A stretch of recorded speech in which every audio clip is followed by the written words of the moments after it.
बात करते हैं और वो है अखनूर जम्मू नेशनल हाईवे के ऊपर वो प्रोजेक्ट जो साल 2015 के बाद लगातार चल रहा है। और आपको याद होगा कि हाल ही में इसके लिए मजीद रकूमात का भी सरकार की तरफ से अनाउंसमेंट की गई। एक हिस्से पर काम हुआ, लेकिन एक जो बड़ा मेन हिस्सा था यानी जम्मू अखनूर 4 लेन जो प्रोजेक्ट था उसमें एक और डेडलाइन जो है वो पार हो गई है। लेकिन साल 2023 में जिस तरीके की कमियां या खामियां पाई गई हैं उसने मुतलका हुकाम पर, एजेंसी पर भी सवाल खड़े कर दिए हैं। एग्रीमेंट जो हुआ था 2015 में मरकजी हुकूमत की तरफ से इस मंसूबे के लिए जो रकम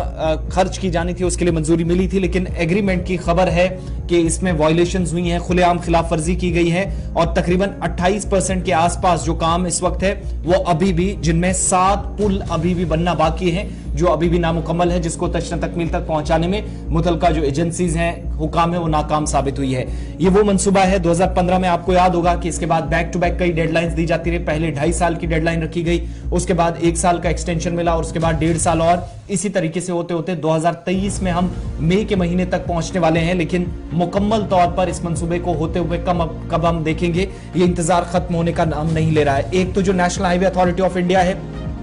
NHIA, और इसके अलावा जम्मू के अंदर जो काम करने वाली दूसरी एजेंसी इसके साथ जो इश्तराक से काम करती है वो है NHIDCL। इसके जिम्मेदाराना आज के वक्त में जिनके हाथ में ये बड़ा मंसूबा था वो भी खामोश तमाशाई इस मामले पर बने हैं, क्योंकि 4 लेन का जो काम है तकरीबन 26.35 यानी करीब 27 किलोमीटर का दायरा जो है या सड़क का जो कुल मंसूबा इनके हाथ में था। भगवती नगर जो जम्मू बेस कैंप है, जहां से यात्री निवास भी करीब में है,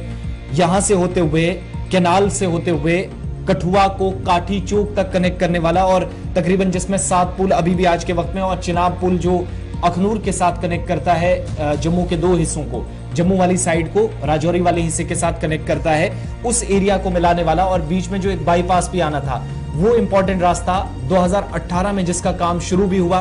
प्रोजेक्ट जिसको 2015 में मंजूरी उस वक्त वज़ीर-ए-आज़म तरक्याती पैकेज के तहत दी गई। लेकिन उसके बाद ऐसा मंसूबे के बीच में एक काम और भी हाथ में लिया गया कि अगर कहीं पर रिपेयर वर्क्स हैं तो वो भी मुतलका कंपनी की तरफ से या national highway authority of India की तरफ से इसी 4 लेन के मंसूबे में मुकम्मल की जाएंगी। लेकिन आज के वक्त में हालत यह है कि तकरीबन 30% के आसपास काम अभी भी बाकी है इस बड़े मंसूबे पर, जिसमें 7 के आसपास पुल हैं और 7 के आसपास पुल हैं जो अभी तक कंप्लीट नहीं हुए। इतना ही नहीं, जिन इलाकों से यानी जहां जहां अर्थ कटिंग अभी करनी थी या कुशादगी का काम करना था, एक फ्लाईओवर को छोड़कर जब वज़ीर दाखिला का जम्मू दौरा हुआ था तो उस वक्त उसे ओपन किया गया था। उसके अलावा कोई बड़ी डेवलपमेंट इसलिए नजर नहीं आती क्योंकि जगह जगह सड़क को तोड़ा गया है, कटिंग की गई है, और कटिंग करने वाले एरिया से कुछ लोग आज के वक्त में भी कहते हैं कि पहले मुआवजा मिलता है इस तरह की किसी बड़े प्रोजेक्ट में, उसके बाद जाकर, क्योंकि जो एग्रीमेंट्स थे उनकी वायलेशंस खुले तौर पर हुई है, जिसकी जिम्मेदारी सीधे तौर पर एजेंसी पर, national highway authority of India या NHIDCL के ऊपर डाली जा रही है। और उसके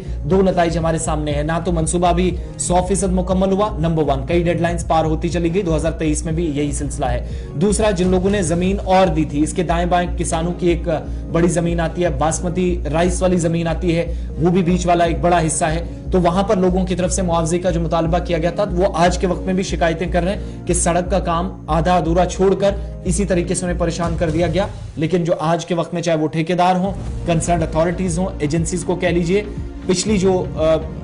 डेडलाइन थी वो तो पार हो गई, लेकिन अगली डेडलाइन भी, उससे भी जिस हिसाब से प्रोजेक्ट की रफ्तार है 31 जुलाई 2023 तक भी ये शायद अंदाजा लगा पाना मुश्किल है कि इस बड़े प्रोजेक्ट को